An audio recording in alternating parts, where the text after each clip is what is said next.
नमस्कार दर्शक बंधु मो वास्तुविद भागीरथी पिंधाणी एवं मोर वास्तु संदेश चैनल को आपको मुझे स्वागत करुच्ची। जो दर्शक बंधु मैंने मोर ये वास्तु संदेश चैनल देखुं लाइक शेयर और सब्सक्राइब करूँ जहाँफल मोर उत्साह उत्पन्न बढ़ी रर्श आपण सम्मुखें यहीपरी वास्तु और ज्योतिष संबंधी तथ्य किसी उपस्थापना करुँगी।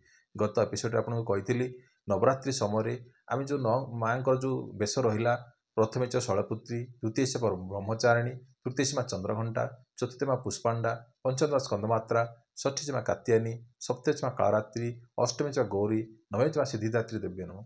तो जो रहा स्कंदमात्रा पर्यंत आपको बुझेली मंत्र कौन करेंगे कौन क्यों भोग करेंगे आउ कौन दान करेंगे तापर आपको मुझे आलोकपात करी से पर्याय क्रम आज आम जाना षष्ठी ठारू नवमी पर्यंत माँ जो बेश रहा माँ कात्यायनी अर्थात कौन ना गुरु से गुरु को प्रदर्शित करुच्ची। गुरु कौन करते आमर जिते सब शुभ कार्य विवाह कार्य जहाँ भी किसी जिते सब मांगलिक कार्य को से कौन प्रदर्शित करए कि ना गुरु जदि आपंकर कुंडली रे जदि गुरु कमजोर अच्छी किंबा गुरु कौन अच्छी नीच अवस्थार अच्छी किंबा गुरु चांडाल दोष अच्छी किंबा आप बह चाहूँगी बह हो पार ना ताहले यहाँ हूँ आप गोटे सुवर्ण सुजोग जे कौन माँ दुर्गा पाखरे ये जो षष्ठी दिन माँ कात्यायनी पाखरे पूजा अर्चना करूँ। जदि पुरुष माने जदि कौन कन्या खोजा जाऊँगी जदि बारंबार माने बह बाधा सृष्टि होची ताहले जदि आप कलश जदि प्रथम दिन आप बसई ताहले किसी असुविधा नहीं। जदि आप बसई भी नहांती स्पेसिफिक यही दिन मैं षष्ठी तिथि दिन अर्थात जो कात्यायनी माँ को जो पूजा अर्चना समय पुरुष माने कौन मंत्र जप करेंगे ओम क्लीं कात्यायनी महामाई महायोगिनीधीश्वरी नंद गोप सुतम देवी पतिंग में कुरुते नमः। आउ थे कौन ओम क्लीं कात्यायनी महामाया महायोगिनीधीश्वरी नंद गोप सुतंग देवी पतिंग में कुरुते नमः। यही मंत्र जदि आप 3 माला हो कि 5 माला हो कि 7 माला हो जदि आप जप करुँच निश्चित रूपे मुझे कहि आपड़ जदि ए वर्ष निश्चित माँ पाखे माने श्रद्धा उपर आप रहा जदि आप करुँच आर वर्ष आपणकर बह हम कहीं गुरु जहाँ भी किसी परेशानी दौर आपण जन्मकुंडली आपणकर बहुत मात्रा रे यह कटिजिव। आदि स्त्री माने कि कन्या माने जदि सुबर खोजुंट कि परेशानी आसूची ताहले से माने कौन करेंगे ओम पत्नी मनोरमा देहि मनोवृत्तानुसारिणी तारिणी दुर्ग संसार से कूलत भवाम। आउ थे कौन ओम पत्नी मनोरमा देहि मनोवृत्तानुसारिणी तारिणी दुर्ग संसार से कूलत भवाम। जदि आप 3 माला हो कि 5 माला हो कि 7 माला जब जप करुँच निश्चित रूपे गुरु ग्रह प्रति जो आपंकर जो कुंडली कमजोर अच्छी कि गुरु कमजोर अच्छी कि गुरु चांडाल दोष अच्छी ताहा बहुत मात्रा रे कौन हम ना कटिजिव जहाँफल आप कार्य कौन आग को बढ़। आदि आप किसी यही सब जिन करूना कि जानी ना ताहले ओम सर्वमांगल्य मांगल्ये शिवे सर्वार्थ साधिके शरण्ये त्र्यंबके गौरी नारायणी नमस्तुते यहीटा आप पढ़े। आ तस कौन करेंगे माँ को तो आप मंत्र द्वारा आप पूजा अर्चना कले तस तो आप जो माँ को जो भोग लगे एक पान पत्र रे धला राशि किसी पकई हाँ धला राशि को कौन करें आजिकल जो आसूची मार्केट रे से माली फाली था कौन करेंगे धोईकी आप सुखई देकी कौन करेंगे पान पत्र पकेबे आउ 2-3 बुंदा कौन करेंगे नाम पकईदे माँ को अर्पण करेंगे। ताहले मध्य आपनकर जो गुरु ग्रहर जो किसी आपनकर जो परेशानी अच्छी एटा तो आपन होगला। तस जदि आप एभलिया कंडीशन रे आपनकर गुरु प्लानेट जदि बृहस्पति आपनकर कुंडली एभलिया अवस्था अच्छी ताहले कौन करेंगे ना हलदिया कपड़ा आ 7 खंड हलदी ता सहित किसी चना डाली 250 ग्राम चना डाली कौन बांधिकी कौन करेंगे पूजा सरीबा मात्रे ब्राह्मण को दान करेंगे। आदि पाख पाख आपणकर आख पाखे जदि बरगछ अच्छी से कौन करेंगे ना क्षीर टिके कंचा क्षीर अर्पण करिकी ताकू से जो माटी उदा है से जो माटीटा आपणकर निज मथारे लगेबे। यह द्वारा आपणकर गुरु जहाँ भी कुंडली कमजोर अच्छी बरगछ पाखे जो माटीटा मुंड मथारे लगेबे चंदन भाया लगेबे जहाँ भी किसी परेशानी अच्छी निश्चित रूपे आपणकर यह कौन दूरीभूत हम। आपन कहली कात्यायनी तापर आसला कौन ना कालरात्रि आ कालरात्रि कौन करुच्ची ना माँ शनि ग्रह को रिप्रेजेंट करुच्ची। आ शनि जदि कुंडली कमजोर अवस्था अच्छी कि बेसी बलवान अवस्था भी अच्छी ताहले भी परेशानी दब। किंतु शनि को आम ठीक करने जो माँ जो मंत्र रहा कौन ओम जय देवी चामुंडे जय भूतांत हारिणी जय सर्वगते देवी कालरात्रि नमस्ते। आउ थे कहूँ ओम जय देवी चामुंडे जय भूतांत हारिणी जय सर्वगते देवी कालरात्रि नमस्ते। ये मंत्र आपड़ जदि 5 माला जप करुँच निश्चित रूपे आपंकर शनि कृपा आप जहाँ भी किसी पीड़ित अवस्था थी कि शनि जहाँ किसी पीड़ित दौथे निश्चित रूपे आपको लाघव हम। जदि ये मंत्र जब आपको बेसी बड़ हो जाऊँगी ताहले ओम सर्वमंगल मांगल्ये शिवे सर्वार्थ साधिके शरण्य त्र्यंबके गौरी नारायणी नमस्ते यह आप पठन करेंगे।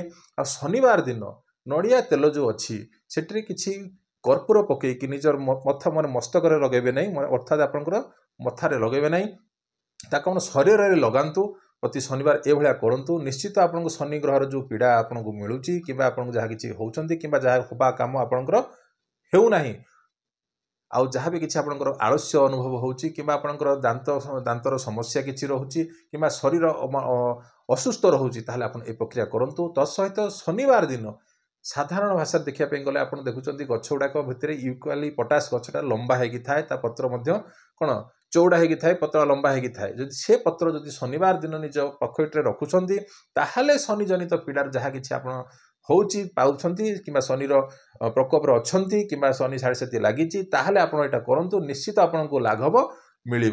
आपन कहली शनि कहली आ तत्सहित आपन कौन करेंगे खीरी जो बनइबे जो आप जो खीरी बनाऊँ से घी प्रथम रू पकेबे ना हाँ क्षीर आउ चाउल पकई खीरी बनइबे से कौन करेंगे ना 2-3 बुंदा कौन करेंगे ना घी पकईदेवे आईटा माँ को अर्पण करेंगे जहाँफल से कौन हम ना माँ को प्रसाद रूपे यहाँ माँ पाइबे। तो यहाँ आपको कहली आपको जो कहली कालरात्रिंकर तापर आसवा अष्टमी माँ गौरी को कौन करेंगे माँ गौरी हूँ अष्टमी तिथि सी कौन ना राहु ग्रह को रिप्रेजेंट करुच्ची। तो राहु ग्रह पाई आपण छोटिया जिनस करेंगे ओम सर्वमंगल मांगल्ये शिवे सर्वार्थ साधिके शरण्य त्र्यंबके गौरी नारायणी नमस्ते। आउ जदि राहु जदि आपंकर जन्मकुंडली द्वितीय भाव में चतुर्थ भाव में पंचम भाव में सप्तम भाव में द्वादश भाव में थिले ताहले आपंको राहु जनित पीड़ा कि समस्या सदा सर्वदा आप जीवन लाइफ भितर लगी जदि आप जो द्वितीय थे कौन हम राहु ना आपंकर कथबार्ता आपण संपर्क भितर एमती माने कौन आपड़ एमती कहीदिंती जे कथाटा बिगड़ी जाए जहाँफल आपंकर कौन होता है ना सम्मान उपर आँच आसी थाए। आउ चतुर्थ थे ना गृह भितर क्लेश सृष्टि होता है आपण घरे सदा सर्वदा समस्ते अशांति था। पंचम थे कौन होता है ना शिक्षा हो संतान हो एसबू क्षेत्र में कौन व्याधित सृष्टि होता है बाधा होता है। आ सप्तम थे दाम्पत्य जीवन में परेशानी होता है। आदि द्वादश भाव में जदि आपंकर राहु बसी ताहले कोर्ट कचेरी समस्या आपन को कौन लगी थाए। तो से कौन करेंगे ना ओम नमस्तस्तु महामाय नमस्तस्तु महामाय श्रीपीठ सुरपूजिते शंखचक्र गदाहस्ते महालक्ष्मी नमस्ते। ओम नमस्तस्तु महामाय श्रीपीठ सुरपूजिते शंखचक्र गदाहस्ते महालक्ष्मी नमस्ते।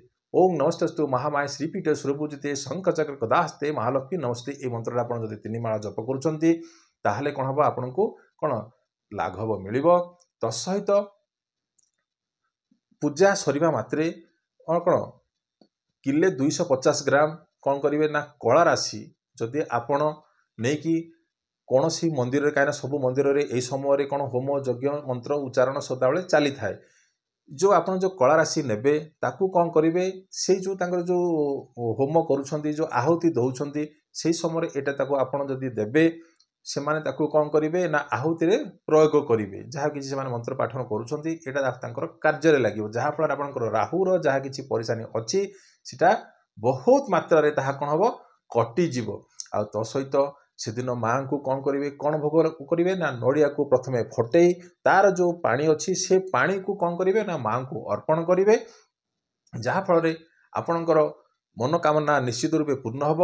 आउ धतुरा पुष्प समस्ते जानती हाँ धतुरा गछर जो पुष्प लंबा लंबा काहाली भाया से पुष्प ଶିବଲିଙ୍ଗରେ ସୋମବାର ଦିନ ଆପଣ ଅର୍ପଣ ନିଶ୍ଚିତ କରନ୍ତୁ।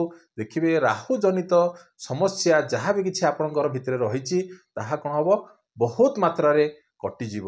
ଆପଣ କହିଲେ ମା ଗୌରୀଙ୍କୁ କେଉଁ ଭୋଗ ଲଗାଇବେ, କେଉଁ ମନ୍ତ୍ର ପଠନ କରିବେ। ଆଉ ଶେଷରେ ରହିଲା ମା ସିଦ୍ଧିଦାତ୍ରୀ ଅର୍ଥାତ୍ ନବମୀ ଦିନ। ଆଉ ସେ କେଉଁ ଗ୍ରହକୁ ପ୍ରଦର୍ଶିତ କରୁଛି ନା କେତୁ ଗ୍ରହକୁ ପ୍ରଦର୍ଶିତ କରୁଛି। ତ କେତୁ ଗ୍ରହକୁ ଯଦି ପ୍ରଦର୍ଶିତ କରୁଛି ତାହେଲେ ଆପଣ କ'ଣ କରିବେ, ମନ୍ତ୍ର କ'ଣ କରିବେ, ଓମ୍ ସର୍ବମାଙ୍ଗଲ୍ୟ ମାଙ୍ଗଲ୍ୟ ଶିବେ ସର୍ବାର୍ଥ ସାଧିକେ ଶରଣ୍ୟେ ତ୍ର୍ୟମ୍ବକେ ଗୌରୀ ନାରାୟଣୀ ନମସ୍ତେ। ଏଇଟା ହେଉଛି ସିମ୍ପଲ୍ ମନ୍ତ୍ର। ଆଉ ତାଠୁ ଟିକେ ଆଗକୁ ଯଦି ଯିବା, କ'ଣ, ଓମ୍ ଜୟନ୍ତୀ ମଙ୍ଗଳା କାଳୀ ଭଦ୍ରକାଳୀ କପାଳିନୀ ଦୁର୍ଗାକ୍ଷମା ଶିବାଦାତ୍ରୀ ସ୍ୱାହା ସୁଧା ନମସ୍ତୁତେ। ଓମ୍ ଜୟନ୍ତୀ ମଙ୍ଗଳା କାଳୀ ଭଦ୍ରକାଳୀ କପାଳିନୀ ଦୁର୍ଗାକ୍ଷମା ଶିବାଦାତ୍ରୀ ସ୍ୱାହା ସୁଧା ନମସ୍ତୁତେ। ଏଇ ମନ୍ତ୍ରଟା ଯଦି ଆପଣ 5 ମାଳ ଜପ କରୁଛନ୍ତି, ଆଉ ତତ୍ ସହିତ ଆପଣ କ'ଣ କରିବେ, ମାଙ୍କୁ କ'ଣ କରିବେ, ଯେଉଁ କାଗଜ ଲେମ୍ବୁ ଆସୁଛି ତାକୁ କ'ଣ କରିବେ, ତାକୁ ଚିପିଡ଼ିକି ତାକୁ ମଞ୍ଜି ଛାଣିକି ତାକୁ କ'ଣ କରିବେ, ଗୋଟେ କାଚ ଗିନାରେ ରଖିକି ମାଙ୍କୁ କ'ଣ କରିବେ, ଅର୍ପଣ କରିବେ। ଆଉ କେତୁ ଜନିତ ଯଦି କୁଣ୍ଡଳୀରେ ଯାହା କିଛି ସମସ୍ୟା ରହିଛି ଆପଣ ଜାଣିଛନ୍ତି କିମ୍ବା ଅଛି, ତାହେଲେ କ'ଣ କରିବେ, ପ୍ରଥମେ ଗୋଟେ ରୁଟି ଆପଣ କ'ଣ କରିବେ, ତାୱାରେ କରିବା ପୂର୍ବରୁ ସେଠିରେ କ'ଣ କରିବେ, 1 ବୁନ୍ଦା ହେଉ 2 ବୁନ୍ଦା ହେଉ ସୋରିଷ ତେଲ ପକାଇଦେବେ। ତାକୁ ରୁଟିଟାକୁ ଭାଜିଦେବେ। ଭାଜି ସାରିଲା ପରେ ତା ଉପରେ କ'ଣ କରିବେ, କିଛି ଗୁଡ଼ ରଖିଦେବେ।